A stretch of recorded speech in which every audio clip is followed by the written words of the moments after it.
Sasuke తన Rinnegan కోల్పోయాక కూడా బోటో 2 బ్లూ వర్టెక్స్ లో యూజ్ చేయగలిగే strong jutsu. First perfect Susanoo. సాస్కేకి మ్యాంగీకి శారింగన్ ఉన్నంత వరకు పర్ఫెక్ట్ సుసానోని ఎప్పుడు ఎక్కడ కావాలంటే అక్కడ యూజ్ చేయగలడు. ఈ సుసానో ఎంత స్ట్రాంగ్ అంటే ఈ సుసానోతో ఏకంగా ఒక ఆర్మీనే వైపౌట్ చేయగలడు. సెకండ్ అమతెరాసు. సాస్కే తన మ్యాంగీకి శారింగన్ తో ప్రొడ్యూస్ చేయగలడు.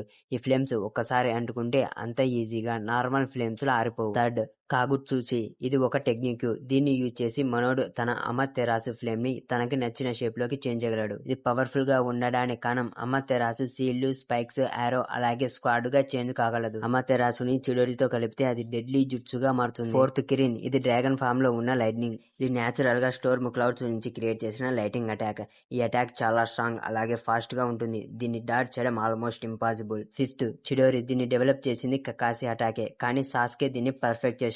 ఈ అటాక్ ఏ డిఫెన్స్ అయినా చీల్చుకుంటూ వెళ్తుంది. ఇది క్లోజ్ కంబాట్ లో బాగా ఉపయోగపడుతుంది. చిడోరిని సాస్కే అప్గ్రేడ్ చేసి తన ఎంటైర్ బాడీ మీద ఫామ్ చేయగలడు. దీన్ని చిడోరి నగాసి అంటారు. ఇలాంటి మరిన్ని వీడియోల కోసం మా ఛానల్ ని సబ్స్క్రైబ్ చేసుకుని ఫాలో కండి.